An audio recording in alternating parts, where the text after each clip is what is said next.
8:16, time to get the show on the road. It's time for Island Tea. And it's me and AZ. It's Thursday, October 5th, 2023. Good morning to everyone. I'm trusting that everyone is having a beautiful morning so far. Good morning, Jamster. Good morning, all of those persons who are listening, those persons who are viewing. And I am hoping that today will be a wonderful day for you, a very lovely day. And so I want to share a quote with you, and it's by Mark Nepo. And he says, on Matt Nepo, he says, "We are stronger, gentler, more resilient, and more beautiful than any of us imagine." I'm going to repeat that again. We are stronger, gentler, more resilient, and more beautiful than any of us imagine. One more time. We are stronger, gentler, more resilient, and more beautiful than any of us imagine. And so I want to say to you those same words. You're stronger, more beautiful, and also more resilient than you imagine. And so as you go through the day, as you press on, I want to make sure that you are reminded that that is so. And so we have a number of topics we could address this morning. Of course, we invite callers to call in, persons to hear their views on whatever topic they would wish to speak on this morning. This is, kind of a bit of an open mic section, but we're going to be discussing some topics that are really into the news. If you realize there has been information regarding, if you look at Grenada is about to celebrate its 50th year of independence. 50 years for Grenada. And of course, while looking at some of what has been in the news for Grenada, there seem to have been quite a bit of controversy relating the celebration of independence, because there is or was some contention as it related to the start of the 50th anniversary launch. And so initially, it seemed that the launch for their 50 years would have been on October 19th.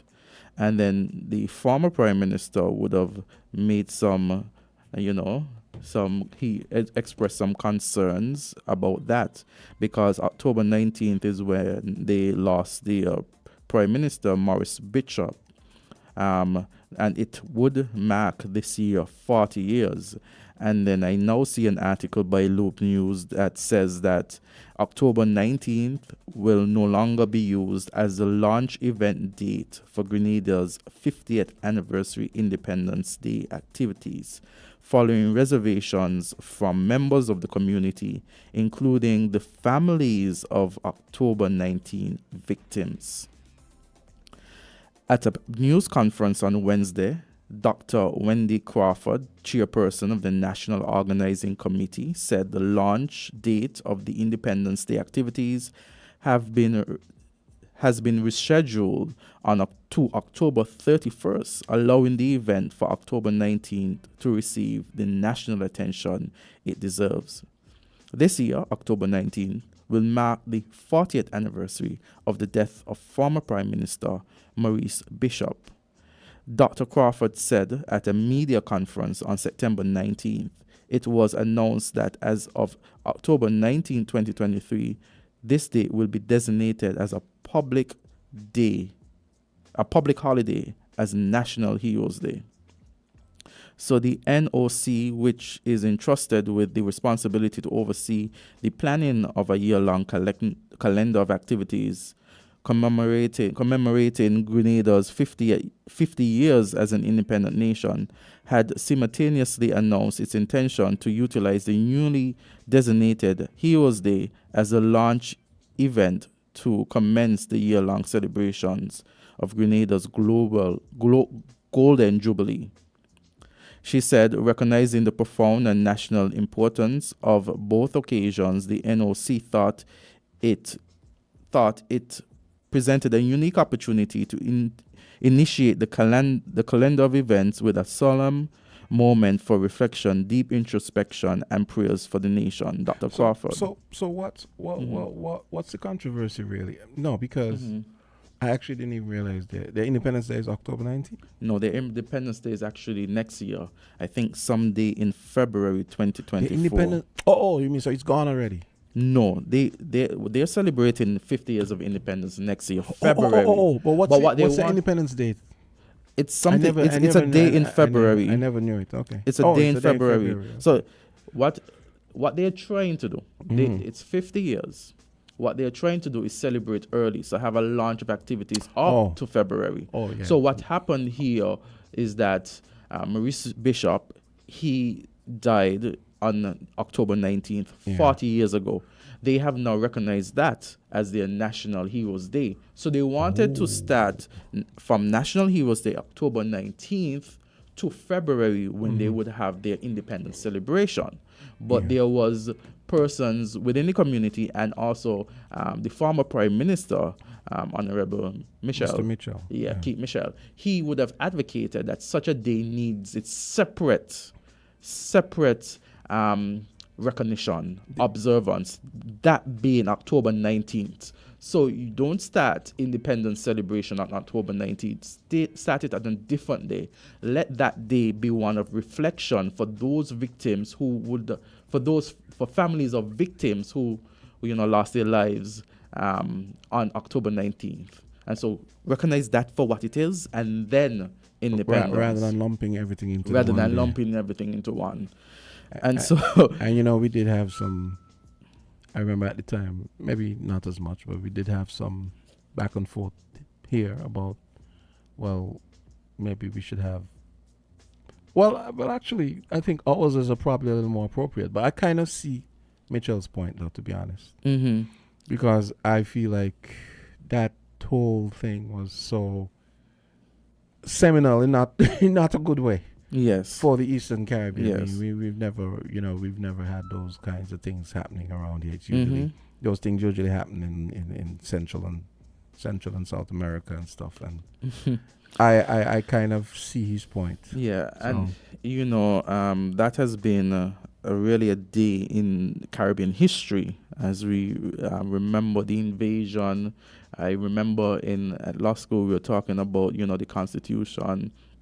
And when, the discussion about a rogue state and all of that. So I remember from, looking at it from a legal aspect, jurisprudence and all in that. So I could understand, yes, I would agree too.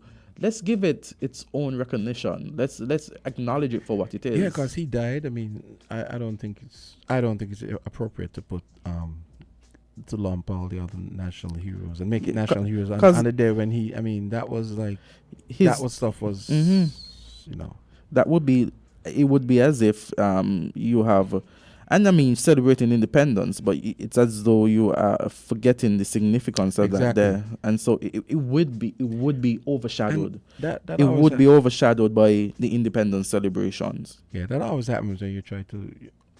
You realize what's going on here. The other thing is you have to balance the commercial imperative, which says you can't have all these holidays because they're productivity killers. So maybe that's one of the things that they're considering.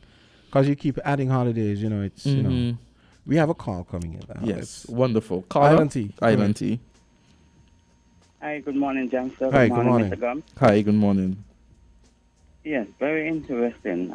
The date there seems a little complicated, but we will sort it out, and we wish them well.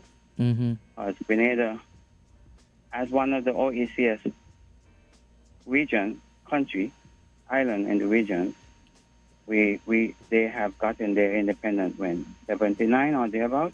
I think they're about.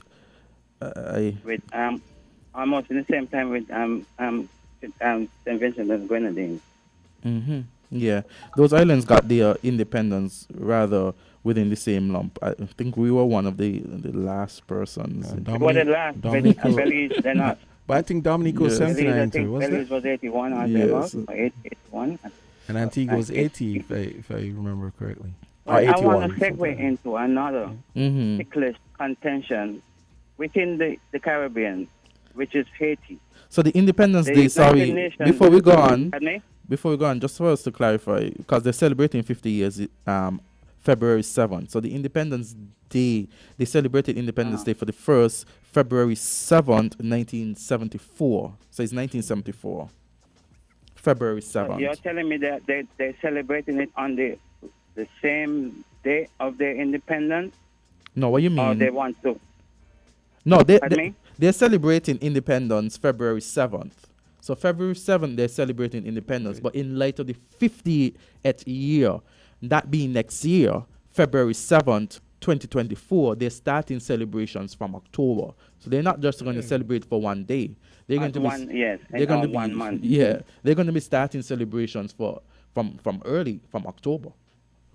Oh, okay. So you could go But I into wanted to topic. segue into the issue with Haiti and the United Nations approving a vote of 13 rather to 3, 13 to 2, with the abstentions of voting against Russia and China, whereas 13 other security countries within that security group of the United Nations voted for something that President William Ruto of Kenya has proposed to the United Nations. He made the address to let's really look at Haiti. We cannot allow, because you was talking about what transpired with Grenada, and it was ugly.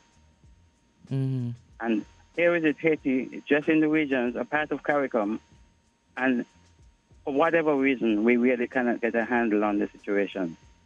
So the United Nations has approved, through the voting, 13 to 2, to send a contingent in. This is not the first time a contingent was sent there. We know under the auspices of the UN, other personnel has been sent there.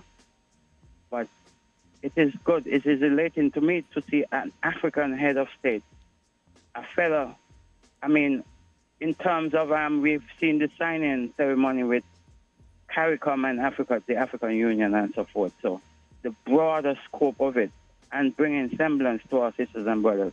Considering Haiti is about 11 million or thereabouts, and we have had debates, debates about our sisters and brothers coming to our shores, and should we send them back? Should we welcome them and so forth and so forth? It would be good for them to stay in their own zone, but how can they stay there when, they have instability in their country, and their persons really will want to go to greener pastures? Mm-hmm.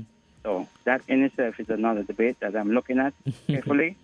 Yes. The contingent has not been sent yet. It's not only Kenyan police officers, but I want to suppose that OECS CARICOM would send a few personnel as well. So we're looking at that. Yeah. Well, and we hope them well. Yes. Continue to monitor it, and we'll monitor it as well. And we could have discussions further as it relates to that matter as things progress. Yes.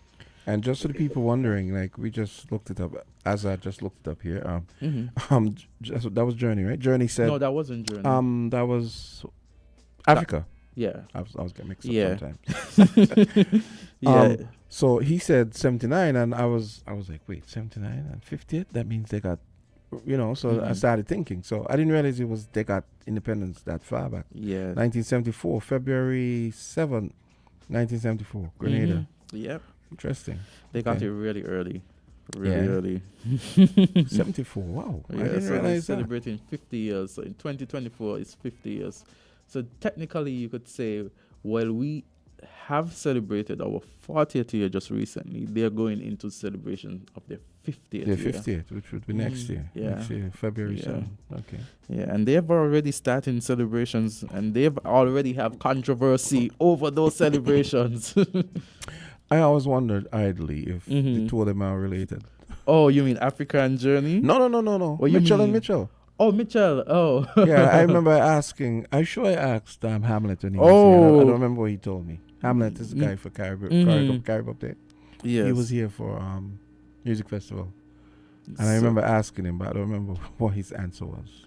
Yes, we're supposed to have the creative economy here at 9:45. Leah just messaged me, and she is hoping to come for around 9:45. So we'll have the creative economy during that time. Another thing that has been really in the news is we've talked about the UN, but Mia Mottley. If we're looking at her, there are articles that are circulating saying that Barbados Prime Minister Mia Mottley likely to be the next Secretary General, and it says Barbados Prime Minister Mia Mottley is rumored to be a top contender for the United Nations Secretary General position with selection due in 2026. Despite no official statement, insiders suggest Mia Mottley is likely to be the favored candidate, with a role historically cycling through different global regions. The next Secretary General is anticipated to hail from the Latin America or the Caribbean, favoring Mottley's candidacy. So these are some points. They're saying there's a push for female leadership, as the position has never been held by a woman in its 70-year history. Oh, I didn't realize that. There's significant pressure to appoint a female candidate. Mottley meets the crucial criterion, standing out among potential candidates. Yeah. They find funny about I'm a big fan of Mia Mottley. Right? I mean, full disclosure, big fan. I think I could exchange her for. Let me not go any further. Anyways, yes. I'm a big fan of her, but it's funny. Every time I talk to people, I actually have family who live in Barbados, and when I talk to them, and it's like three to five people I've spoken who all say the same thing. They say, "Oh, don't let she fool you. She's a waste of time." And I find it very puzzling that, but it could be that I just happen to speak to people who support the opposition in Barbados, right? Perhaps, yes. Because she is, everyone has good things to say. Everyone has good things to say. I mean, when I watch YouTube videos, everyone is always gushing about her from all around the world. But yet the people from Barbados, who I know, have all kind of bad things to say. Oh, don't study she, But the thing about it, what's strange though, is that she has this international presence. She is recognized, even among Caribbean leaders. She has that presence. She is recognized internationally. She recently, not once but twice, won the general elections in Barbados handsomely. One point it was all 30 seats, where then they had somebody cross over, just for there to be an opposition. And so there's going to be criticism, of persons, but when you look at the outcome and when you look at her performance, it's really, I think she really, all those critics, she really negate through her performance the critiques those would have of her and her governing skills, her leadership skills, because remember when she called for that election earlier than anticipated, and persons were like, well, there's trouble in the camp here, things are going amok, this is her end, and then she comes out and she sweeps it clean. So she knows what she's doing. And then there was someone who made the observation that maybe that, and this is an observation, it doesn't mean that it is true, you understand, that maybe that timing for that election was just in time for her to have a chance at the UN. How explain? Or to get her last term out of the way? Yes. Earlier. So someone, well, in the discussion with it, someone made that observation. I was like, I wonder if that adds up. I wonder, because she did call for an earlier election than anticipated that would relieve her of her duties, of being prime minister, just in time for this. So they say all is fear in love and war. So if you can spring it on the opposition and take advantage of it, you got to do it, right? Yes. But if it is that she has planned this, she at least she has, in my perspective, she has a game plan outside of the local politics, where it is that you find that many persons are in the political arena, and it's like they're there forever. At least she has a plan where she could use her experience and then add more. I kind of have mixed feelings about it. Okay. More than it's probably like 55, 45, 55 positive, 45 because someone voiced something yesterday on issues which I kind of agree with. Okay then. They were saying that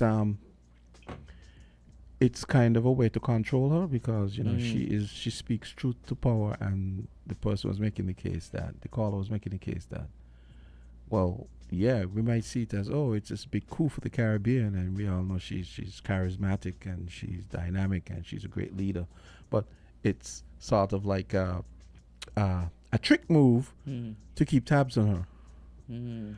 So I kind of see that perspective. But I think she's strong enough. I'm in her favor that she won't be bullied or controlled. Go ahead. Yes. Good morning, guys. Hey, good morning. This is going to be a good Wayne. Why do you think so? Is this Mr. McMahon? Oh, come on. Yes. Come on now. Come on now. Anyway. Yeah, go ahead. It's interesting in terms of one of the quirks, if you want to call it that, of the Caribbean is that we love leaders who have the gift of the gab, who can speak well, who has what I think Azard just called the presence, right? On the world stage.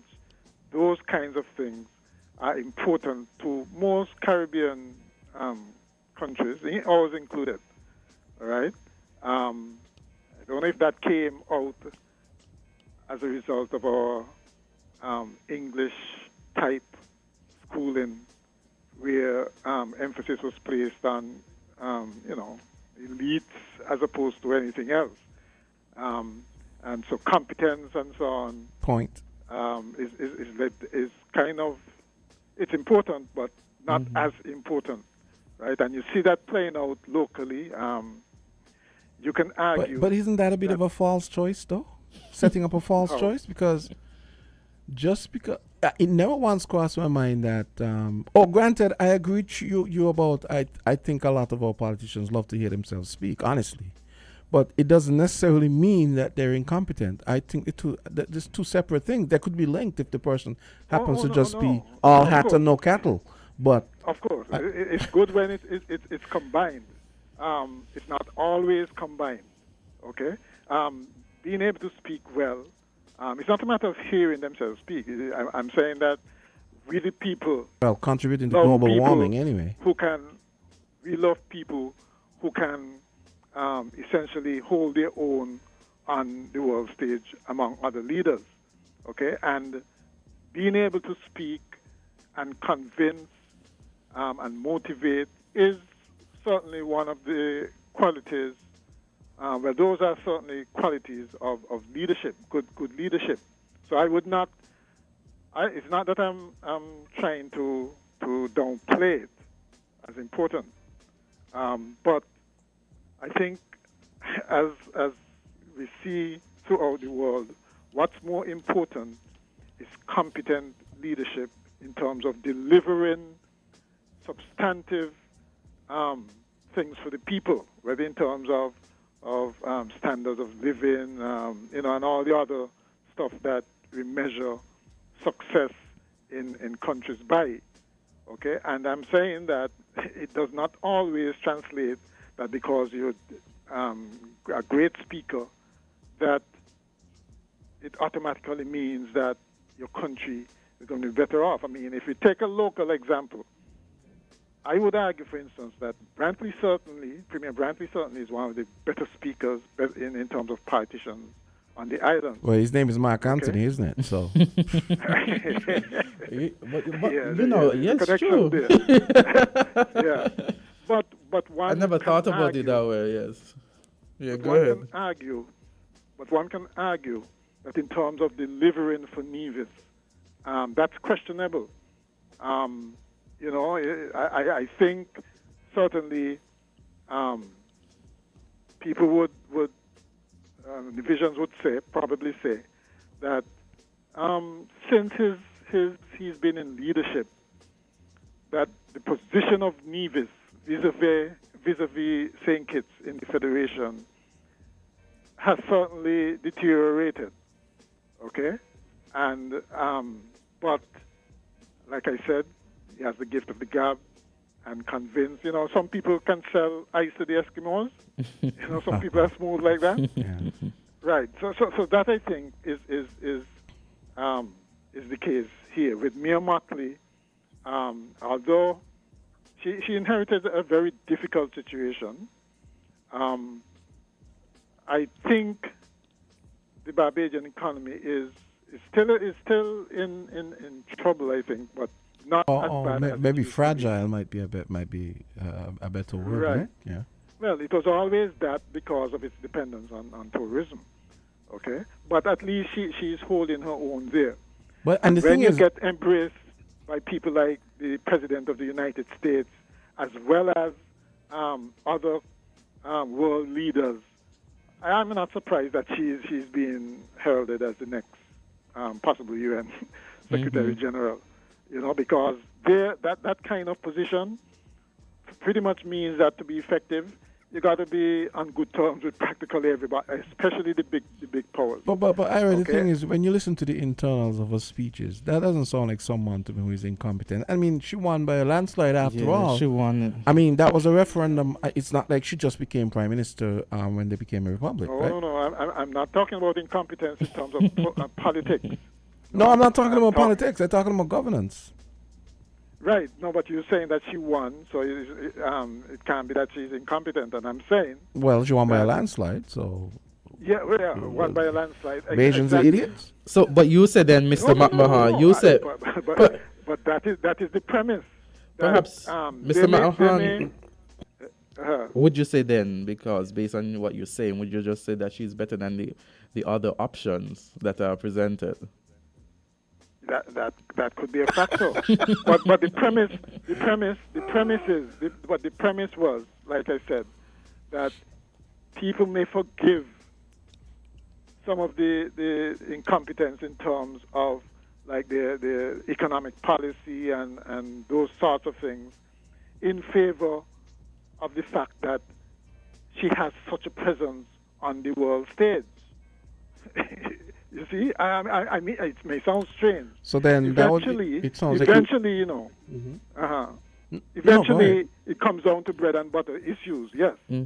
Okay, and no doubt, at some point, she'd have to face that music, which she probably wouldn't mind getting out of that city before it comes to that and going to the United Nations, right? But you see, that is why, for instance, what happened with our diplomats at the UN was so important. There are double standards at play in a literal sense, really, where you have local standards, where a popular guy who obviously stepped out of line, a popular politician who obviously stepped out of line, is lauded and given a pass by many folks who deep down know that what they were supporting was wrong.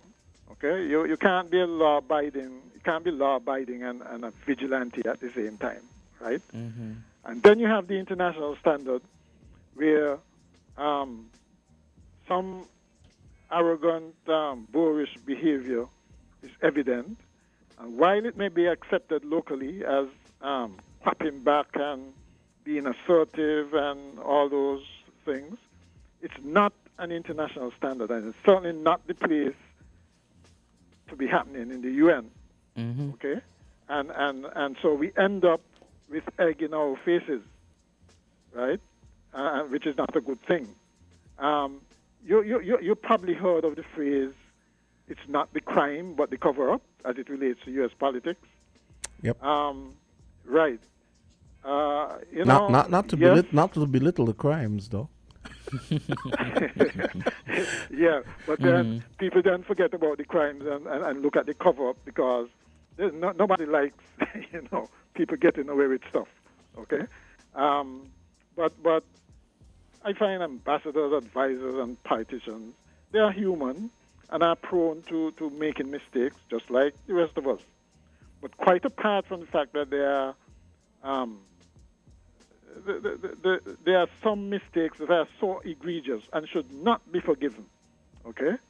Right? So trying to paper it over or damage control or worse, just ignore it, I think is worse than what happened in the first place. Okay? Because it shows a kind of mentality which does not suggest that people are going to be held accountable. People with power and authority are not going to be held accountable. Okay? Yeah. So, and yes, I agree, when you're in a hole, you should stop digging, but you don't just paper it over, right? You don't excuse things like that, right? So, at least in the second instance with the ambassador, he did come out with an apology, okay? So he owned up to the mistake, and I think that's a good start, which should be followed everywhere in government. I mean, if you mess up, come out and say you mess up, right? Because people know you mess up, right? So you might as well come out and say you mess up, and that you're taking steps to make sure it don't happen again. Maybe that's why. Then we can talk about. You realize maybe that's why we had all that rain. Right? With Philly. Because what? Well, you actually had a state representative coming out and admitting that they're wrong. Yes, that never happens. That's an unusual event. I see what But you mean. as we talk about the Mayor Motley, this article also says that Gonzalez pledges support. It says St. Vincent and the Grenadines Prime Minister Ralph Gonzalez voiced his support for Motley, stating, and I quote, "I think she would be a great Secretary General. Whatever she does, I will support," end of quote. Motley, who served as Prime Minister since 2018, is internationally acclaimed for efforts in severing her nation's colonial ties and addressing issues like slavery reparations and climate change and global financial institution reform. Her refusal to pander to powerful groups have made her a popular choice. One UN diplomat expressed they would jump up and down with excitement if she was selected. Exactly. You see, and you realize that much of that is due more to the way she do things than anything else. Because really and truly, that UN post is almost like ceremonial. Right? Yeah. You can't do anything without other people's interventions, other people supporting you. Yeah. Right? So they are an important part of that job. So you must have able to garner that support. You must be able to be a people's person. You must be able to, convince through your words, persuade through your words, and invoke through your words. Right. But Ira, let's not act like it's a governor general position. I mean, come on, she's gonna have work to do because on the world, because also you would be implying that she's failing like upwards from being a mediocre prime minister to secretary general of the UN. And trust me, I don't think the UN organization is any cakewalk when it comes to administration. No, it isn't. It isn't. But you must admit that really and truly, it is like the world's governor general, because you're essentially a figurehead. It's like the governments are the ones who ultimately decide what to do. Just like in our situation here, the government and prime minister is the one who actually has the say. Yes. The governor general just rubber stamps. Essentially, and that's how it is in the United Nations, isn't it? Yes, there are some persons who criticize it and say it's just a talk shop. There are some persons who have that view. It's an important talk shop though, because if you don't talk, you can probably fight. Exactly, right? And I think organizations like this. I wouldn't belittle the organization or the head of the organization. It is a really important organization. Yeah. But I'm just pointing out that really and truly she has no army backing her. She has the money she gets come from other countries who can pull the plug if they want, and the United States and that is where diplomacy persuasiveness and all of those characteristics that we think she's good at would come into play, and that would be the reason why she would stand out as a good choice, because but you really need somebody who will be able to speak and to persuade. What James has said about she's not that big a deal in her native. No. I didn't say she isn't. I'm saying for some reason all the Bajans I speak to, they speak disparagingly of her, which I don't understand. Because it's politics there, it's local politics there, right? And there are opposition forces on the island, just like anywhere else.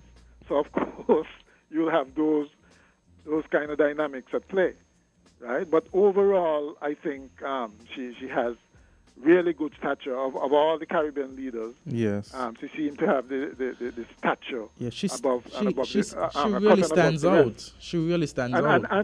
And you notice that includes above the longer serving prime ministers. When you look at people like Gumbs and so on, who've been there forever, but I guess they're too in your face and arrogant, shall we say?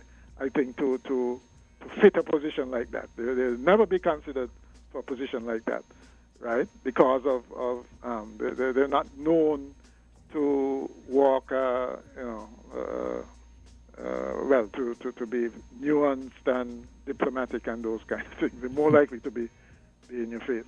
But it is a good fit, I think, for Mia Motley. And of course, we can't avoid noting that she's a woman, which again fits into the whole idea of inclusiveness and so on, and of course that he's taken up the big challenge of climate change, which is the new buzzword, so to speak, that everybody talks about. I'm going to do very little about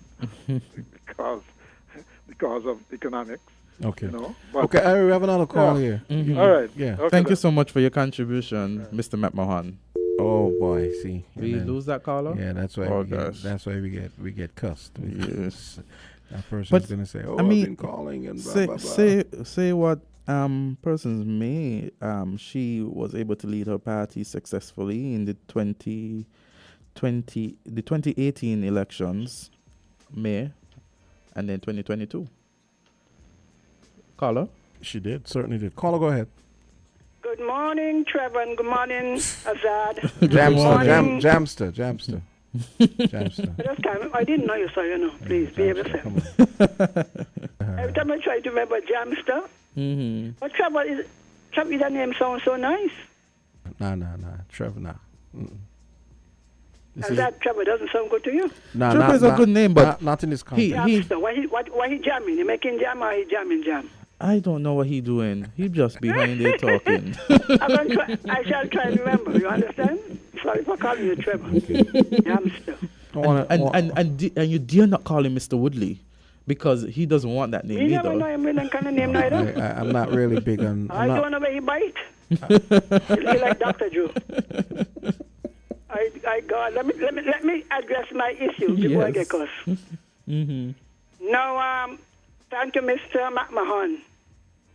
Now, as they don't say, everything is the economy. And under Mia Motley, the economy has suffered, staggered. Twice she took the country to the IMF. Just the other day, you know that, right? Go ahead. She won the election because the opposition was in disarray. They were having all kind of infighting. So while they're fighting, she called the election. Which is a good political move. All is fear in love and war. Yeah. But she has levied taxes, cut all kind of things, cut the labor force, so that the people of Barbados are feeling the squeeze. So that when they look at her talk, they're proud of her outside the country, but when she reach home, people say, well, what is going on here? Because I myself was surprised that they went back to the IMF when they were saying that tourism had improved so well. You understand? We get what you're saying. And every time they go to the IMF put on the pressure. The first time they told her, look, you got to cut the civil service. I think 5,000 was sent home. Yeah, I remember during those times. I remember it was really tough times when you see the person speaking out. But even they have a program like STEP, right? Mm-hmm. Even those who just cut the grass, it got to go. Yeah. And so you find that they're having a balance of payment problem. That's why you actually go to the IMF, you know. That's the only reason why you go to the IMF.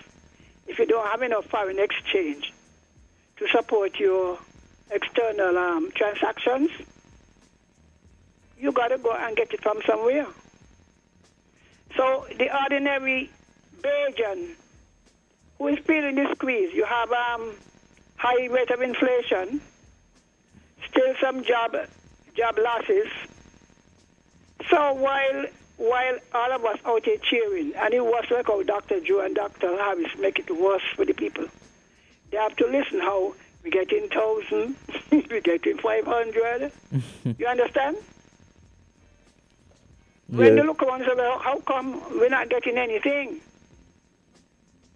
So at home, it's different to outside. You know, like some men, right? Some men are very nice and courteous to women. Outside the home and inside, they treat the wife like a dog. So until she gets her internal problem solved. Mm-hmm. But is it fair? Is it fair to lay her Barbados problems at the feet of her incompetence or competence? I mean, there are a lot of economic mitigating factors. I mean, we just came out of COVID. Yeah, but it's still economic. Even look at it, COVID. Right? Mm-hmm. People don't have analysis and leave out COVID. You can't do that. Even in her case, even though she opened early. But the truth is, if you open early and the source market is closed, nothing doing. Do you understand that? Yeah, and she did try some novel things. Yes, she did this thing. But in the tourists, if you can't leave America without you vaccinated and all of that, she tried. But the point is this: if that is your mainstay, and it is so badly beaten down, there's only so much you can do. So while they would have fared better if it wasn't COVID, the lot of foreign exchange that they needed wasn't there, so back to the IMF. And they don't lend you even your own money without determining. We don't say how we make choice, that ain't true. We say homemade, that's a lie. I remember when we started the thing in 2003. Cartac, I never heard about Cartac. You ever hear about Cartac? Yeah, sounds vaguely familiar. Yeah, it was World Bank, IMF, and other agencies. They got together and said, look, we want to help the Caribbean. Rather than just giving them money, help them to design policies that would help them to stay afloat. A good program. Mm-hmm. So they said, you design your program, and we will look at it. Well, the same VAT was proposed in 2003, because I was on the team first, then I retired.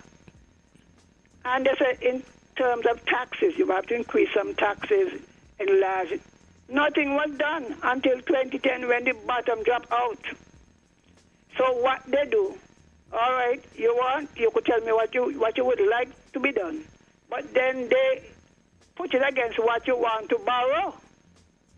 I said, well, that sounds good, but it can't work.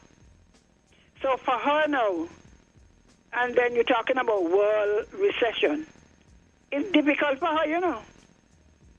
Difficult for her. Because the young people coming from university, where they got to work. Wages are depressed, you know. So but she's a good speaker. She has good intentions, but she has got to do better on the home front. No getting around it.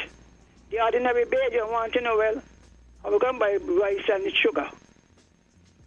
You could go to the UN. How does that affect Barbados? Will Barbados get more aid? But here's one way to look at it, though. Her advocacy might. It's good. Right, you just said it. Her advocacy might lead to possibly more assistance, and I guess ostensibly under the ostensibly climate change funding and so on. So her advocacy might lead to some aid, possibly because of. Possibly. I You don't hear know. about this Africa Bank story that Yeah. we were so happy about? Yeah. I think she had even promised to borrow, or they promised to lend her. But the nice, good Africans who will be here fighting for journey in Africa, they want 12%. Now, how could you lend the press six section of the Africa at that high rate at this time? You understand what I mean? 12%. If the economies were booming, they're not contributing. You get into debt there, you're worse off. So all we could do is pray for the leaders. Pray for the leaders. Because until she's able to demonstrate that the lives of Barbadians are better off under her rule, even if she go to the UN, she's not going to be praised by Bajans. Ordinary Bajans who wake up and have to wonder how they're going to live. You notice every little thing, the house is blood on and so. Yeah, Poor quality housing in Barbados, you know. Anybody, you live in Barbados, and I lived in Barbados for 3 years. one lot of old wooden houses, Yeah.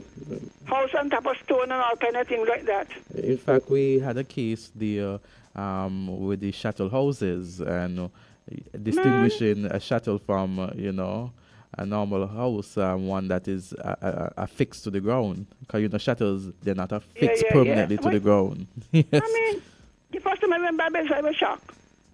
Even on, when I sell the fried chicken and stuff, I said, you mean it? Baxter Street. When you're going into town, one lot of old house. So she has got to help to improve the lives of the ordinary Bajan. Their minimum wage was very low. It used to be 150. I don't know what it is now. I could tell you the cost of living there, though, was a bit 150. above that That's of what I'm St. telling Kitts you, and Nevis. it's worse now. Well, at that time, I My don't daughter envy lives them. there. I don't envy them at all. And then the taxes for citizens. And she keep increasing them. When I was, I was speaking when because I must say I haven't been so aware of what the increases are now, but I could tell you then and speaking with colleagues, when you think about all the taxes that come out of their salaries, and I'm like, okay. So my daughter was saying every month, $900, nearly $1,000 come out of her salary. Oh my God. Yeah, so they have pretty high taxes. Some people pay 25%, 35% of their salary, Oh my God. so that everybody hand to mouth. Because they pay income tax, right? Yeah, I think they do. I think they do. They pay income tax. And that. Then they pay this, they pay that. I mean, really, a lot of the services they got before she had to curtail them. In of fact, course. let me give you all an anecdote. When we went to Barbados, there were two incidents where Yes.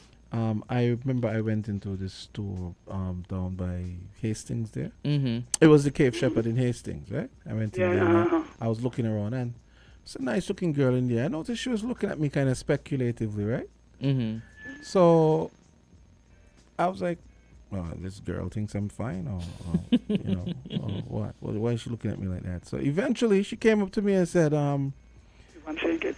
excuse me. No, she said, excuse me, I want, and she works there, She said, I want you to help me. I want to buy this. I think it was a perfume or something. I want you to buy it, and then I'll, so that I don't have to pay the tax. And I did it because she was cute, even though my wife was there. Oh, you on your duty fitting, right? Yeah. Yeah. And then, So she's been watching you all this time son-in-law for the duty free. yeah, for the duty. Yes, I got to go with my passport to help buy it. And then there was another incident down in Bridgetown now, outside a shoe store. A guy was out there, and he came up to me and But he that's not, told me to buy the sneakers for him. I did it. but you say that, And right? I didn't reclaim even the stuff I bought. I was like, I ain't going through with all that.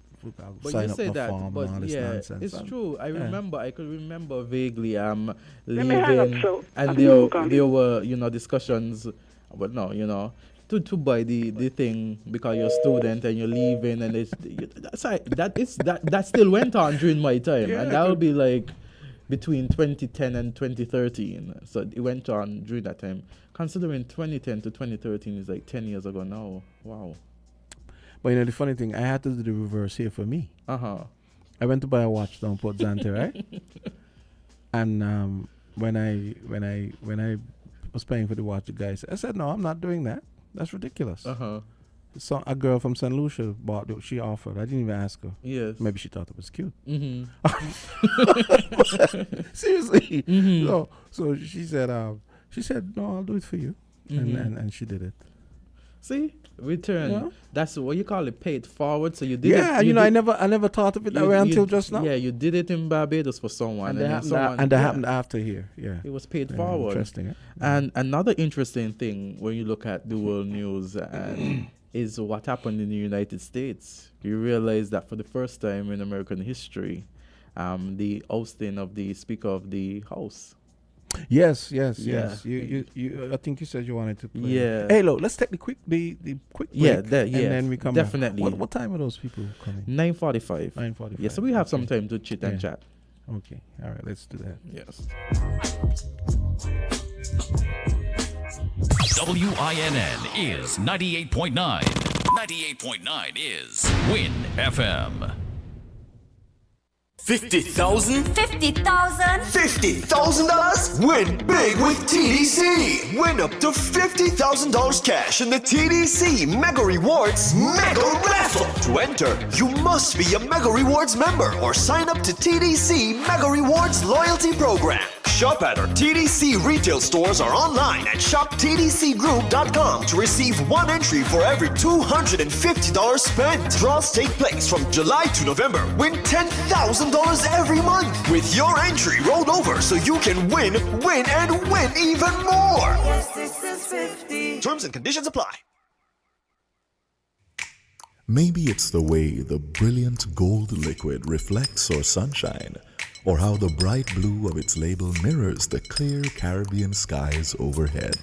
Maybe it's the fresh, crisp taste of this beastly cold beer on a scorching hot day.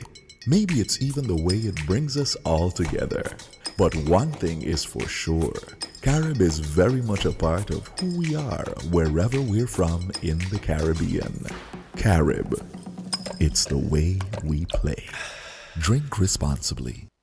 You ever hear Earthquake call and say, hello, Miss Lee, yes, it's me, Earthquake, I coming Tuesday around 10? No, sir. Earthquake does arrive unannounced, and when it come, it shake all sense and sensibility out of we. Remain calm, stay inside, and do the DCH. Drop, cover, hold on. Once the shaking starts, you know it's earthquake. Make a quick move to a safe place. Don't run to the doorway or any exit. Stairs might block up or full of people. Elevator, avoid that because you might get in and poof, power gone, and you're stuck in that box without ear. Take cover under a strong table or a bed, or crouch against an inside wall or in a corner, and cover your face and your head with your arms. Remember, DCH, drop, cover, hold on. Glass windows and doors, outside walls and doors in an earthquake, bad news. Take care yourself. Most injuries during earthquakes happen when something drop and hit people entering or exiting a building. Last thing, nobody run outside and ask, you feel it, you feel it? Remain calm, stay indoors until all the shaking stop, and do the DCH, drop, cover, hold on. This message is sponsored by the Australian Government, AusAid, and produced by NEMA in collaboration with WIN FM.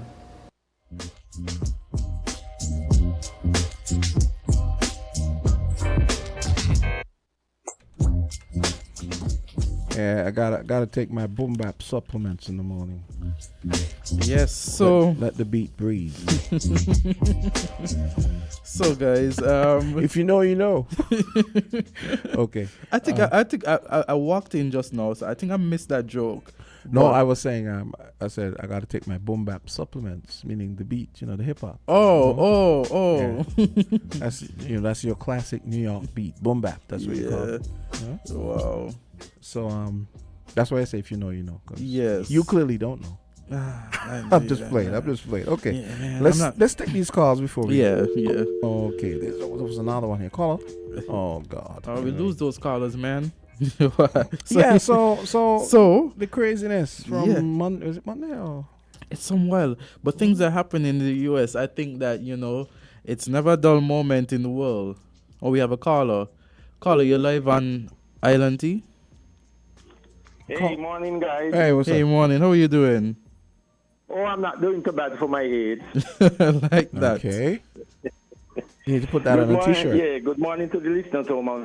Guys, I got to touch the Haiti fiasco. Okay. I call it a fiasco and a cartoon show. And you have to blame our Caribbean leaders and these Caribbean organizations that we are signed on to.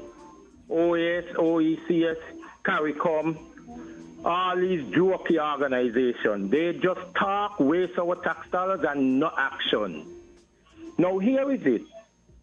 You all could remember about twice. Think it had, little fiasco with crime and all kind of things. Caribbean force come in here.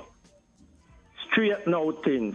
Well, how come no Caribbean force from all of these jokey cartoon organizations can put together a Caribbean force and send a Caribbean force into Haiti to help alleviate some of Haiti problem? You take Kenya and Suriname and others to do that. You know how embarrassing that be, guys? That's not embarrassing. You know what's embarrassing is that the people who created the problems in Haiti, the USA and France, need to be doing more. We shouldn't be having to do this, honestly. It has to be said, Carl. There's a lot of blame to go around. Yeah, we shouldn't have to be doing it. But all you keep saying, when I say send back the Haitians, them, right? Or you keep saying, Lord man, it's Caribbean brothers, we should help them. Well, a way for we to help them is get a Caribbean force in there. Let we now join. Stop talk. Because here what happened. Well, we do. There's Belize, you said They Suriname. just come from Grenada. Antigua. Talk in Haiti. Now Canada Prime Minister invite them next month to talk Haiti again. Isn't it this month? I mean, come on, who much talking we could do? I think We've it's been this month. talking for years. We ain't doing nothing.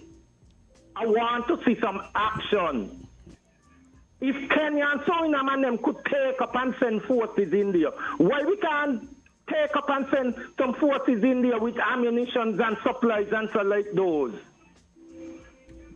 Carl, there's one thing that you need to consider. We don't have the military logistics to really do this kind of thing. I think Caribbean could come together. They No, could but come wait. together and send Caribbean force in CARICOM countries. Okay, you're doing the magical thinking thing right now. Listen, the U.S. is putting up some funds, which I am assuming is going to go towards the logistical needs. Logistics meaning they're going to need armored vehicles, they're going to need tents, support services, and so on. We don't really have those types of military facilities in the Caribbean to any Other large, countries right? have them, and they are They joining do. together now and sending in. Kenya have them. Suriname have them. America have them. Canada, all of them have them. Let them send in the military weaponry and supplies, and we can send the human part to help. Yeah, do some of course. part. Why you say to that? Of course. I mean, yeah, of course. I mean, Antigua is sending a force. Belize is sending a force. I hadn't heard Suriname, but you're telling me that Suriname is sending a force. Yeah, so, I think okay. I heard some Jamaica. days ago somewhere last week that I think Suriname has joined and said they will support Kenya and sending forth. And we could have people like Belize and all of them. But you know what is happening? People are looking at all these organizations and all these CARICOM countries is talking, but they ain't taking action. If we would send in some human form of security and that kind of thing, right? Those with the military might will support us. I'm but sure. they want us because they're looking at it as one of our brother country, our sister country. Yeah, that's understood. But like I said, Carl, I think you need to keep the same energy for the French and the Americans, who are really the French and the Americans at the root cause but of we have all to the take the lead problems. because it's our own brother and sister. Yes, they don't Yes, rape it down. that's understood. We're gonna do what little we can do, but as far as the heavy lifting, the reparative heavy lifting, it has to be France and the United States. That's all I'm saying. And along with Kenya and other places, once we start sending in things, we're going to get the military support and backup. There's no doubt about that. Okay, Cal. And that is why I'm saying take some action and stop all the talking and stop wasting the taxpayers' money. And the next thing again, they have the COP 28 coming up in November. All the way in Dubai. And you know what has happened to that? They go all over the world on a yearly or every couple of years, meet, promise all these money, all these supplies and help and all kind of things, and they don't even get 25% of it. The last count that the people was complaining on the news the other day and saying it's only 17 or something percent they have gotten, and people are not living up to the promises. And the countries, the bigger countries, and not living up to the promises. And here's we're going to waste tax dollars again, go all the way to Dubai to discuss this, and then you get 17 or 22%. And what that could do, how many nations, how many countries around the world, 17, 20 to 25% could help? Billions of dollars they promise in cash, in all kind of forms. And then when they get back home, everybody bawling, where is the help, where is the help? So that is why I call them jokey organization, guys, because they just travel all over the world, they talk, and we see very or no action at all. Okay, we want the talking to stop, we want some action. Okay. And I will continue to say, send back all those people that come in here illegally. We got to dance a yard before we dance abroad. See what happening to Barbados? They dance abroad, you know. But you hear what the people say, when she come a yard, she not dance. Right? And that is the thing. We can't afford to help and find jobs, housing, and health care and all kind of things for the people we have here. How we gonna welcome everybody every time they come? They run a boat out there and then say they were going this place and that place, and then we must say, leave them. We set them up with what? The last set come in here, you know, they don't get house in here, they don't a walk. The second to last set, not the 10 we come the other day. The last set, we set them up with housing, we set them up with jobs. The child or wherever done in school. Our people here, we can't find jobs for them. Private sector say, no job there. Government say, no job there. Children come back with all a degree. You send them, tell them go overseas, you know, they come back with all a degree. You know what they're telling them? You're overqualified. But then you're going to take in everybody from all over the world and help them, and you're not dance a yard and help those who yard. Okay, Carl. Yes, I think you made the point. Yeah. So yes. we're gonna move on to that. Thank you so much, Carl, for your contribution. The masterclass the Americans have been putting on the last few days in how not to govern. Well, you know, the House on Tuesday voted 216 to 210 to remove California Republican Kevin McCarthy from his position as Speaker of the House, a historic move that comes days after he reached an 11th hour deal to avert a government shutdown with the help of the House Democrats. You know, paradoxical that is, I always say, no, a California Republican. I don't even know. I'm surprised that they even exist. You know. But I thought you were going to mention the fact, too, that he had the help of the House Democrats to avert the government shutdown, and then afterwards in the votes, I think a lot of them didn't expect him to actually lose the speakership.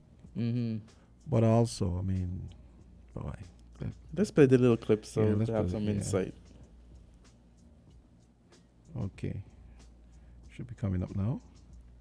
I'm actually glad that you chose The CBC. office of Speaker of the House of the United States House of Representatives is hereby declared vacant. That was the moment that U.S. Speaker of the House Kevin McCarthy lost his job. Some Republicans barely contained their anger. The chair declares the House in recess, subject to the call of the chair. An historic moment. For the first time in the history of the United States, the Speaker of the House has been removed. Historic, yes. A first ever. The Speaker of the House is always a member of the party that has the majority of the seats. Right now, that's the Republicans. So for the Speaker to be ousted, well, that means that members of his own party had to vote him out. And not only did that happen in this case, but here's the wild thing. The motion to expel him as Speaker actually came from his own party. We've traced the call. It's coming from inside the House. What we witnessed this week was the latest in a long series of showdowns between these two men. Kevin McCarthy is a feature of the swamp. He has risen to power by collecting special interest money and redistributing that money in exchange for favors. We are breaking the fever now, and we should elect a speaker who's better. Look, I think Matt has planned this all along. It didn't matter what we transpired. You know, he would have done it if we were in shutdown or not. This so-called family feud has been in the public eye for a minute. Think back to the election of the Speaker in January 2023. Today was supposed to be all about the Republicans celebrating taking control of the House. But it quickly turned into a battle as hard-right GOP members blocked Kevin McCarthy's bid for House Speaker during 3 separate votes. Gates never wanted McCarthy to pick up the Speaker's gavel. In fact, he put forward a different name altogether. And so I rise to nominate Donald Trump for the position of Speaker of the House. After 14 rounds of voting, Gates continued to refuse to cast a ballot for McCarthy. McCarthy's speakership was embattled really before it ever began. There were 15 ballots to elect him as Speaker back in January. It was much the same situation where initially there were 20 House Republicans who voted against him, and that left him well shy of a majority. There were various concessions made to these more hard-right members, and eventually the party came together to give him a very bare majority of the votes that he needed. Even in the 15th round, all Gates agreed to do was simply show up and vote present to allow McCarthy to take the top spot. Matt Gaetz is no stranger to the spotlight, not without his own congressional troubles. He's facing a multi-year congressional ethics inquiry into allegations about misusing funds and sexual misconduct. The major political headline, new trouble for Florida Congressman Matt Gaetz tonight, already under federal investigation. Now the House Ethics Committee is also investigating its own set of allegations. McCarthy has said that Gaetz' move to get rid of him as Speaker is in retaliation for not intervening in that inquiry. He wants me to try to wipe that away. I'm not going to do that. That's illegal. House Speakers appoint Ethics Committee members, but they don't take part in meetings. Gaetz told MSNBC. The Speaker says this is really about an ethics complaint. Your response?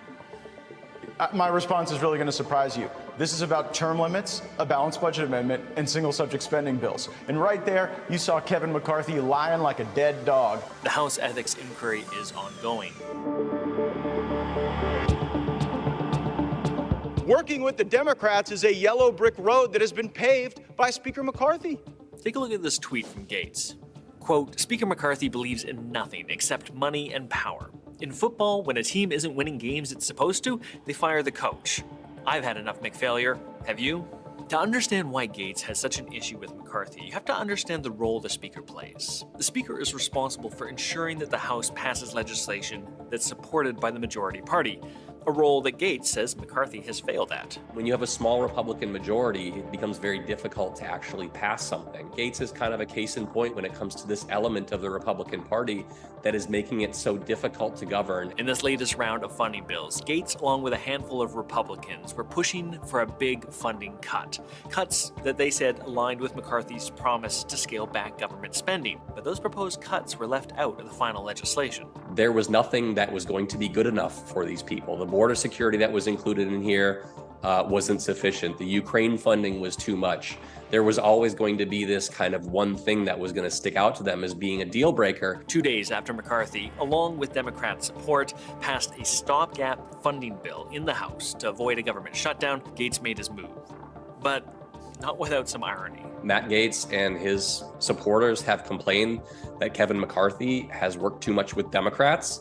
But in order to get rid of McCarthy, they had to rely on an overwhelming majority of Democratic votes. 8 Republicans, every Democrat who was voting, voted to oust Kevin McCarthy. This is the moment of reckoning for the Republican Party. With McCarthy out, Republicans have a tough road ahead of them. 208 of them voted to keep McCarthy as the speaker, and that's not insignificant. You all know Matt Gaetz. You know it was personal. Everything he accused somebody of, he was doing. If you look at the way McCarthy spoke about Gaetz after the motion to vacate on Tuesday night, he basically said that Gaetz doesn't say anything that's true. He said that Gaetz betrayed him when they were voting for speaker back in January. So there is a lot of bad blood between those two. But Gaetz didn't accomplish this takedown on his own. In total, 8 Republicans voted to have McCarthy removed. And critics say that there's no clear path or plan on what happens next. All this with a looming threat of yet another government shutdown next month. McCarthy won't run for speaker again. He's made that clear. Leaving the obvious question, who will?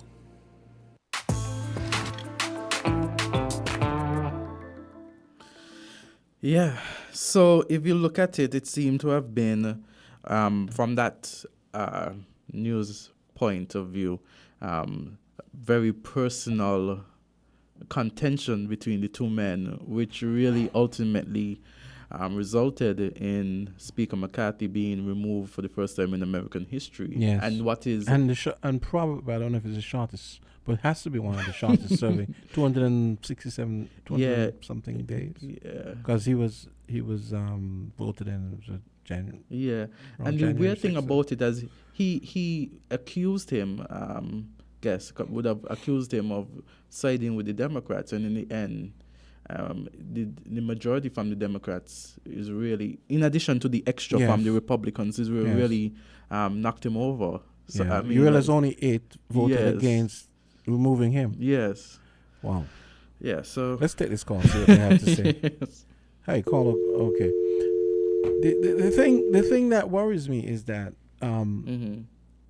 maybe someone more politically astute could call and tell me if I'm wrong, but I feel like this might lead to a even worse speaker, because what might happen is that any of the potential candidates might feel like they have to do whatever they are told by their caucus, the rest of the Republicans, because no matter how extreme or irresponsible or unreasonable it is, I have to do it or I might lose my job, like Kevin McCarthy did. So, I mean, these people don't seem to get that government is about compromise. It's just, I don't know. Let's take this call. Yes. Caller, go right ahead. Good day again. There's a school of thought in the U.S. that when government becomes dysfunctional there, it's a good thing. And I think that is why you're not seeing any chaos erupting from what has happened with the speaker. And the reason why people feel it's a good thing is simply because government in the U.S. employs just 8% of the workforce. Contrast that with government here, 38%. And by the way, that's the highest in the East Caribbean Currency Union, right? And nothing to be really... Ours? Wow. Yeah. Wow. Right? Look up the data. It's right on the IMF. It's from the IMF. Okay? When you look at figures like that, I mean, it's astounding. If what happened in the U.S. was supposed to happen here, for instance, it would have enormous repercussions. All right? So it's all that is why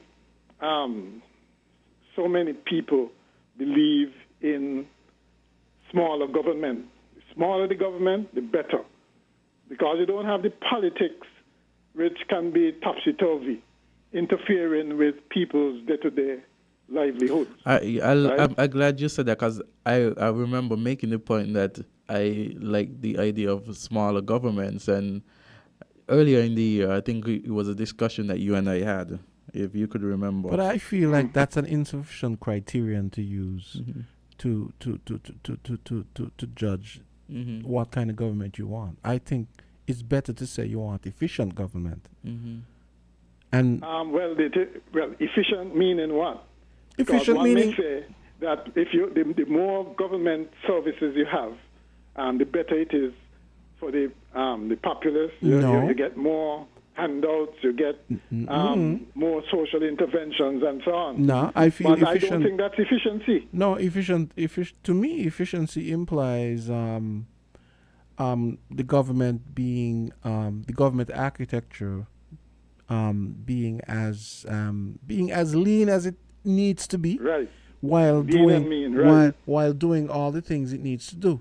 So if being leaner means okay, we're gonna go down to 25% of the workforce being government, so be it. You might think that's a big number, but do you see that us getting there anytime soon or getting there easily? The tendency, especially since we have this thing where everybody want to work for government or want to access some government service, that is causing a problem, right? And I don't see there's a lot of impetus towards changing that. You're certainly not going to get any pressure from the public who are more likely to enjoy these kind of services than anything else. But it's really, when you think of it, 8%, just 8% of the youth. The rest are either in working for private companies or have their own business. But let me ask you a question. We should be aiming for. Let me ask you a question. I mean, there's been some talk about, and Azard, you can weigh in on this too. There's been some talk about, the way Congress runs, where people keep saying, well, if this was a company and these people were behaving like this, and imagine they just had a catastrophic removal of a speaker, and they're gone home for a week, and they're not gonna be voting on a speaker until next week Tuesday. This is crazy to me. Well, like I said, I would have thought that would have been. The place still operates. Everything goes still according to plans, and that's what's critical. When it becomes important to them is if there's a government shutdown, and then people start losing their jobs and so on. Then people are going to wake up. Yep. And it's one thing about American government or democracy, right? They are answerable to the people. People are going to make their feelings known when it comes to voting. And they're not going to be voting yes, they are the core, hardcore party people, whether Democrats or Republicans. But generally speaking, there's that mass of people out there who are not going to stand for nonsense, who are going to say, I don't care whether you're Republican or Democrat. Right, you're messing up, and therefore you got to go. Right, it's not good for the incumbent, but that's the way they function, and I think it's a good thing. Right, rather than hang on to people who do like what you just said. that's unthinkable. Go home when the place is in crisis. Exactly. Yeah, makes no sense. But people going home. That's politics for you. This is insane to me. And then, and the other thing is how they haven't voted for Ukraine funding yet, and I feel like because and that's the other thing to it, because they're trying to get something else for that. What we find in Congress is that it's almost like a quid pro quo. I want this thing in my particular state or district done. I'll back you on funding for Ukraine, or some, those kinds of transactions happen there, right? And so it's not about the greater good, so to speak. They have this saying, all politics are local. The constituents expect their representatives to bring home the bacon. That is the bottom line for them. As long as you do that, we don't really care about some Ukrainians in Europe, etc., etc. Right? That's just how it works. And it has worked for a long time. I don't think, and it comes back, like I said, to those numbers. In a general sense, even if you have a dysfunctional government, the United States as a whole is so big and large and powerful that the workings, the really important things still get done, right? And we can thank the lucky stars for that. Just 8% of people work for government. If it were here, we'd be in serious trouble. Yeah, I need Azard. We should have should look up those numbers. Yeah, probably and have a discussion. Because I looked them up before I called in. Oh, good. Okay. Oh wait, you don't have my number, Ira? 38, according to the IMF. Ira, you don't have my number. In the ECCU, in the East Caribbean Currency Union, yeah, think it's the largest percentage of the workforce work for government, and that is 38%, right? And in the United States, 8% of the workforce work for the government. But also, are they including peace people or? I don't know. I mean, that's they're including step people. You know, we know the clout that the government wields here because of the employment situation. Yes. So it wasn't really surprising. Well, the level is really. But, and actually, you got an idea of that, when I think it was in the last government when the FIPS indicated that 30-something% of people were getting some form of government handout or assistance. I think it was called, use that euphemism, government assistance. I mean, I think they looked at the social security figures and see how many people were employed by government and how many by the private sector. So it's relatively easy to come by, all right? And so, but the thing is, the concern should be trying to reduce that level of dependency on government and employment by government. Because generally speaking, government take money out of the economy, whether for their services, the salaries, capital projects, those kinds of things, as opposed to generally the private sector putting in money. Okay, well, not so much the private sector, because the retail sector really don't do that, but like manufacturing, the other sectors, agriculture, the tourism, the hotel plants, and so on, they bring in money, okay? Whereas government services generally soaks up money, right? So we should be heading in the direction of reducing government and increasing private sector operations. No, that absolutely. I think would make a stronger, more resilient economy. I agree, but I don't like smaller government. It's a very reductionist way of looking.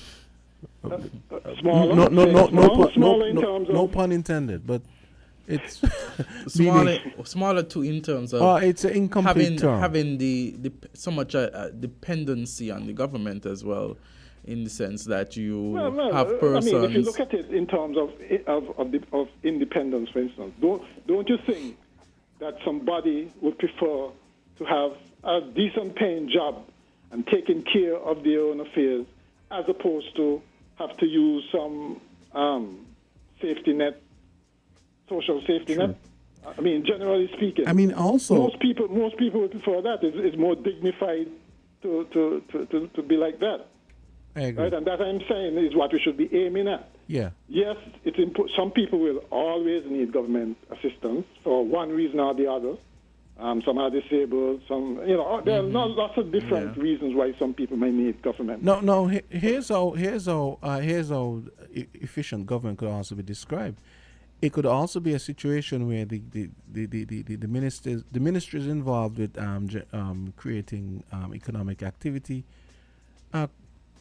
create policies where people just don't need as much government assistance, right? Yeah, So that's what I the mean whole by idea, that's what I mean by efficient government. I don't necessarily mean that.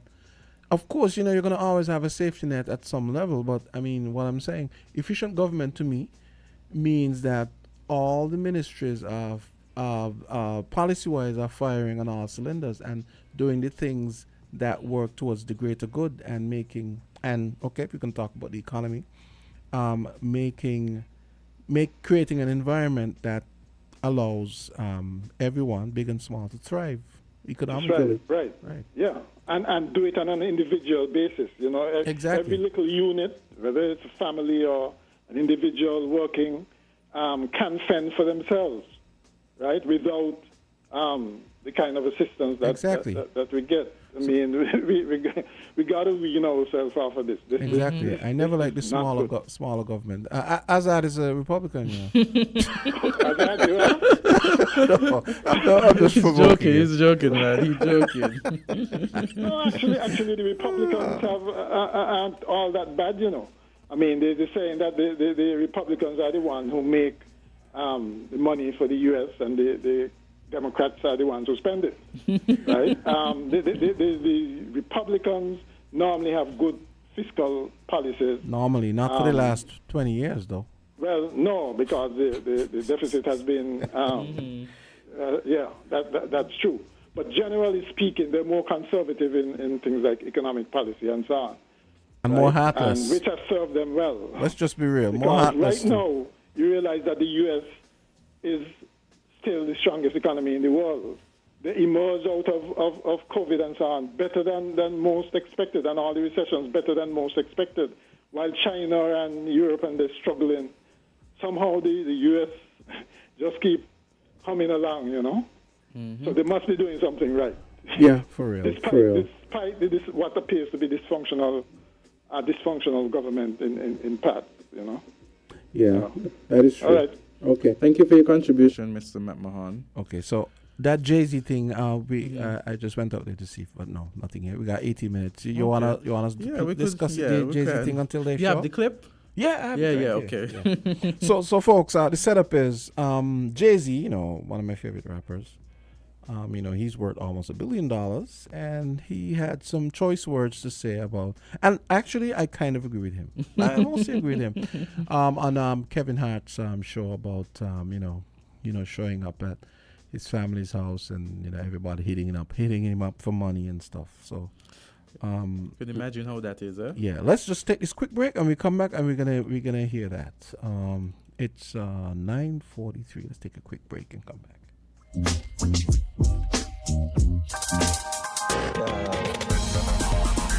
We're different. We're 98.9. 98.9. Win FM. Get the drive with Lucozade Energy. Buy Lucozade and enter for a chance to win the grand prize of a Toyota Hilux. Plus, win up to 500,000 instant prizes, including Fitbit watches, GoPros, earbuds, Amazon gift cards, and free Lucozade. To enter, buy one of the Lucozade Energy promo bottles and look under the cap for your code. Enter it online or send it via WhatsApp, C-Press, and social media for details. Buy, win, and get the drive with Lucozade Energy today. Lucozade, taste the energy. My clothes and me looking well dapper. Stepping out tonight with Ramona and Sasha. Run to the fridge for me secret trick. 2 buckle of Magnum, now everything's set. You don't know one girl can't manage me when me under me Magnum all 2 or 3. Biggie a buckle to me granddaddy, cause later on tonight he might expect a lady. You want the energy for do the things that you do. Drop with the Magnum with the figure 10-2. Ladies, give you the vibe, it more quick and all them on them. Give you that strong extra lift. Magnum tonic wine, energy when you need it.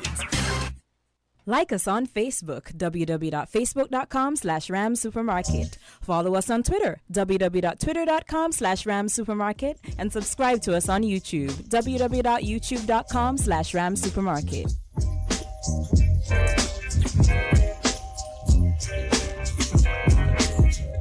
Okay, and we're back. So we have this short clip we're going to play. It's less than a minute.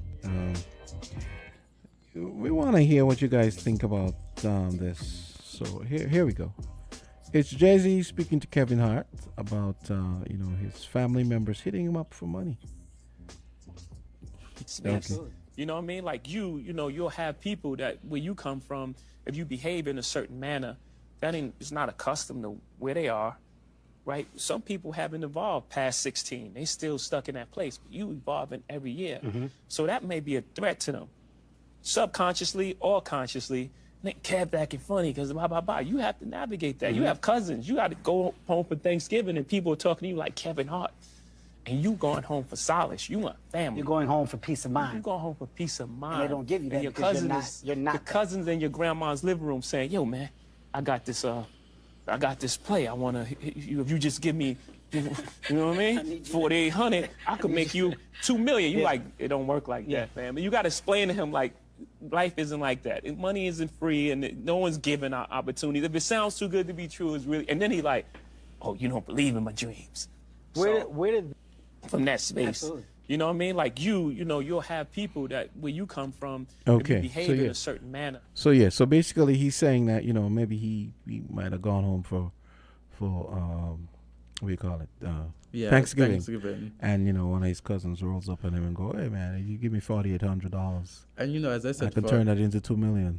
I could just imagine that's a cousin that just stays on the couch all day, does nothing. You're reading the comments. You're reading the comments. You're reading the comments. Okay. When he said it, my mind went to a cousin who sits on the couch all day and just have dreams about things that need to be done. But he won't do that. He won't Exactly. What are your thoughts on it, Jamster? I kind of see where he's coming from, but it's I have a nuanced view. I see where he's coming from, but at the same time, I think it might be better if it worked somewhere in the middle. I mean, when you're worth almost $1 billion, $4,800 isn't going to kill you, right? Maybe. I mean, you could even just do it for the sake of confirmation bias. So like, yeah, right, you turn one into $2 million. I'm going to give you the $5,000. I'll give you $10,000. And I bet you don't turn it into $10,000. Something like that. That's what I would have done. Because I think what he's saying is, we don't know if the cousin is what you is what you characterize. It's like what you characterize, which I kind of see where you're coming from. But it would be interesting to see what would have happened. And also we have to consider the fact that this particular cousin, his response is probably based on the cousin's personality, right? Yeah, so maybe he is a couch potato, like you said. Yeah, he could be just there sitting all day. And he probably just thinking that he's throwing money at the problem. Here's what one of the comments said. To be fair, it's not just about the amount. If he gives in to the little $4,500, his cousin will keep coming back asking for money. Think about the long game. It's like, I used that $4,800 last week. It didn't work. But here's it. I have another plan. And this one is going to give me twice as much once it goes well. And then it happens over and over again. Here's another one. Listen to the context. He said it in because I'm rich and my little cousin got an idea pop in his or her head and they tell me all I need is $4,800. I can't just say, here, have at it.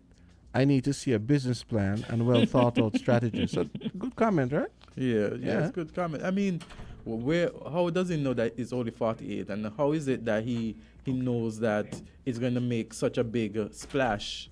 And why isn't it, if it's so easy to make, why aren't other persons doing the same thing with that 48? And speaking of business plans and marketing strategies and so on, we have the creative economy. We have the creative economy coming up here.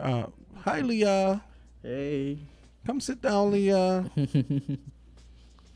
He gets your name right. Sometimes, most times he gets other. You call Troy Kevin. Yesterday I called Troy Sean. Yeah. Yes. So we have Leah Chatterton from Creative Economies, and she is going to be talking about some of the stuff that they're going to be up to. Love your hair. My hair. Yeah. It's not your hair? It is. Because I'm not sure what's there to love right now. No, it's nice. I popped down. Good morning. Where's my manners? Good morning to everyone in studio, all our listening and viewing audience. Yes. It's a pleasure to be here once again on Island Tea. It's nice to have you here. How are you doing? I'm great. Yes. Apparently, my hair is also great. It is. You have a fan over there. And if we're not certain, he might be an AC. Oh, Lord. What? Oh, AC. AC. Oh, So okay. you're so cool. You're cooler than cool. And You're I'm at the level of climate control. Man. Yes. So tell us. Okay, so I know we don't have much time. I'll get right into it. I am sure by now everyone has seen our flyer. I'll start off with the songwriting workshop that is coming up this month. It is called Songwriters Room Intensive Workshop. That runs from October 16th to the 19th, 4 p.m. daily. So don't worry if you have an 8 to 4, you can get to come on to the songwriting workshop after your day job. And it's just 5 days, so it's an intensive workshop. We have an expert facilitator by the name of Jelani Pops Shaw, and he's a Grammy-nominated and Soul Train Award winner. So you can expect skill development. You will be certified when you've completed the intensive workshop. So you'll have your certification to say, hey, I am a certified songwriter, building your skills, also increasing your monetary value. You can now charge for that service and be monetarily rewarded. The best songwriter during the session, that will be determined, and they will receive a monetary reward. And the winner, there will be a selection of a winner at the end, and that person will benefit from free song production and much more.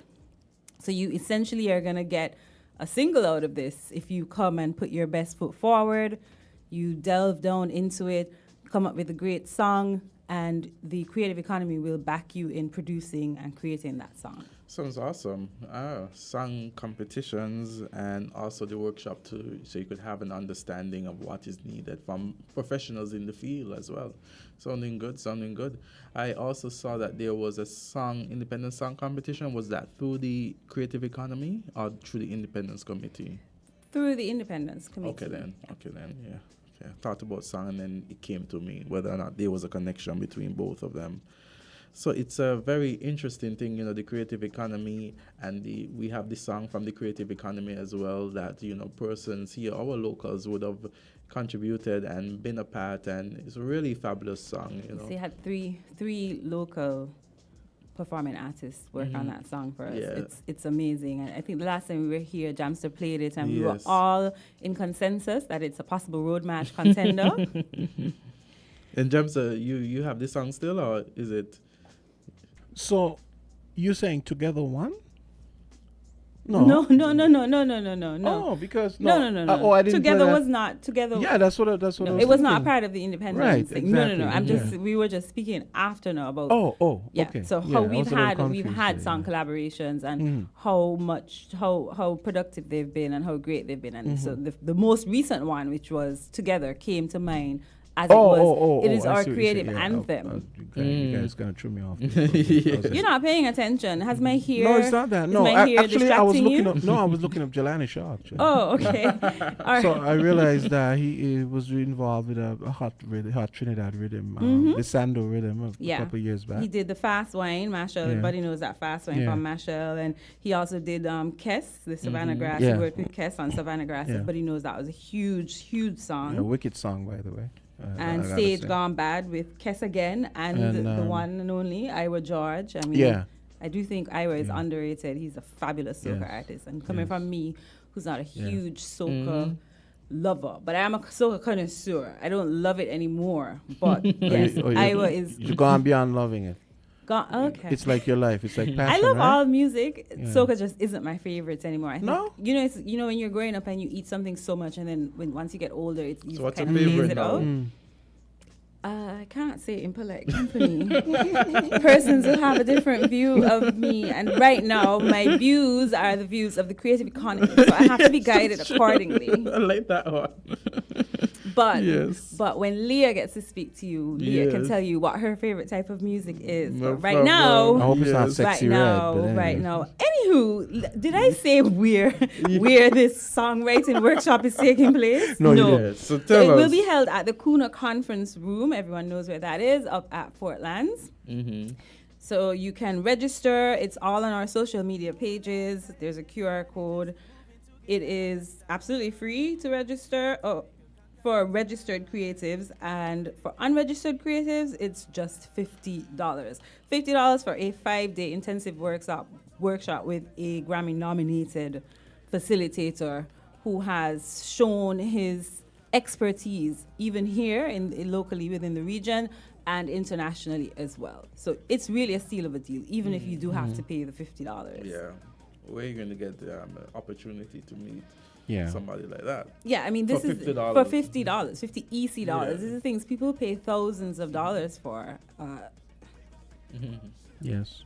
So, I think a lot of, but you're saying it's 4:00. So if you finish work at 4, wouldn't it have been better to be like maybe 4:30, 5 o'clock? Well, we say 4 p.m., but it's okay. It's not. It's not. We don't expect that. Well, let me not. Wait. Let me select my words carefully. Right.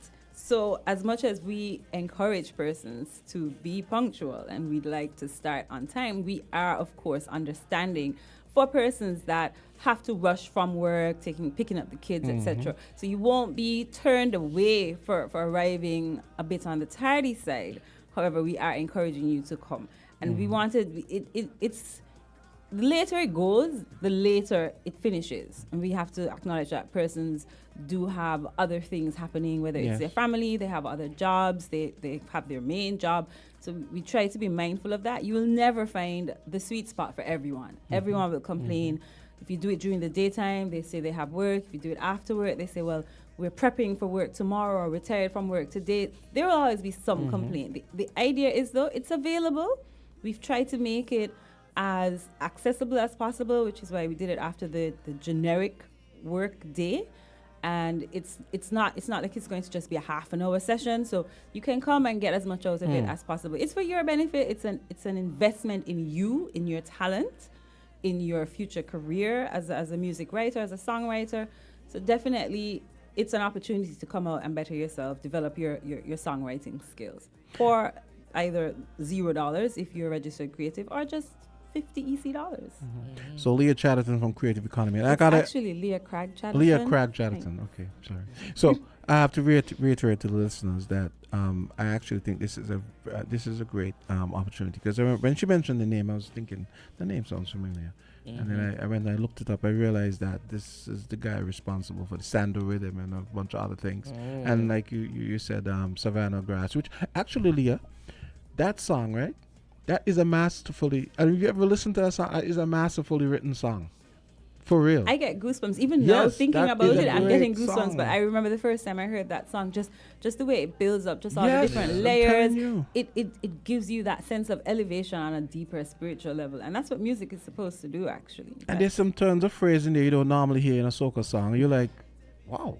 I'm trying to think of a line that I was kind of impressed with. I was like, wow, that's a really well-written song. And I actually thought it was going to get road match, but, it ended up going elsewhere. But, yeah, great song. Yes, really. So, folks, you have a chance to meet up with Jelani Shaw to help you lift your songwriting game. And I think that's something that everyone should be jumping at. Leah, we give you the last word. Okay. Well, I do have two other things to mention quickly. Just as I spoke about creatives registered with the Creative Economy, we do have the Creative Catalog. That's basically our creative registry. So we're inviting persons to register with us. You get access to incentives for different subscription tiers. I'll go into the subscription tiers in a bit. There's visibility because on our website you'll be listed as one of our creatives, and you'll definitely be the first set of people we reach out to when there are opportunities for partnership with the Creative Economy. Let me go quickly to the benefits of registration and the tier system.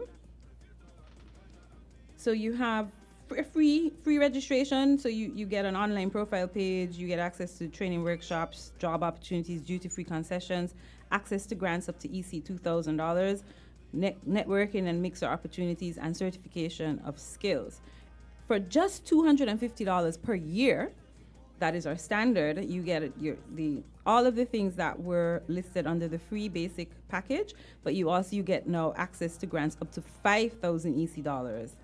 as well as 5% off at selected stores, and you get a link to an external online shop, access to the creatives community, and portfolio development for $400 per year. And this is per year, and this is EC. So when you work it out, it's really nothing. I'm not a math person. I'm not going to try and embarrass myself on here, but you do the math and you recognize the value you're getting for this low price.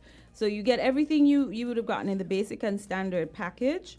You get access to grants up to EC $15,000. You get 10% off of selected stores.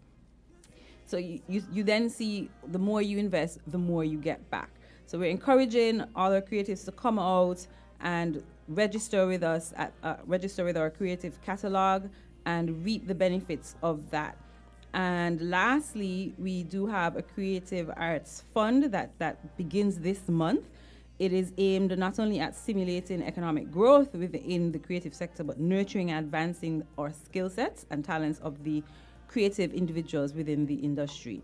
So there will be 3 types of grants: a technical aid grant, a product development grant, and a project advancement grant.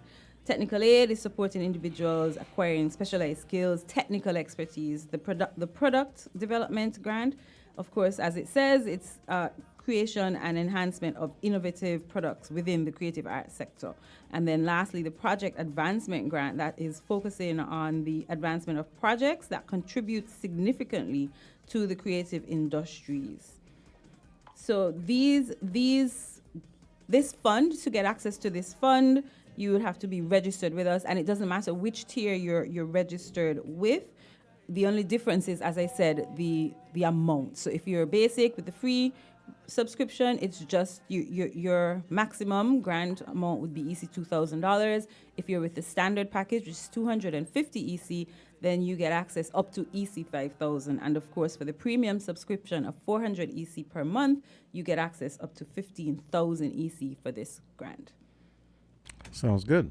Okay, so that's Leah Chatterton from Creative Economist. Yes. And Creative Economy. Yeah. Creative Economy. Yeah. Okay. Yeah. Keep saying that. Yeah. Okay.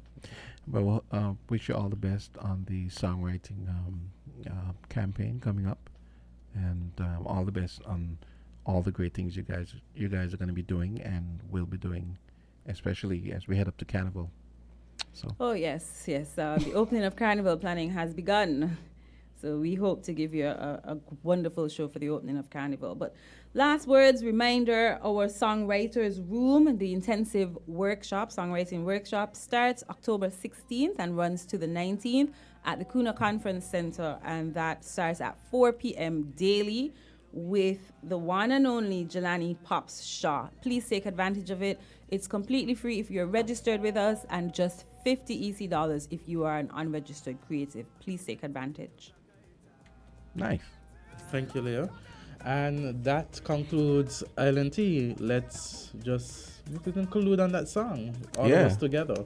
And then I can go get some breakfast. We're gonna make the world shift.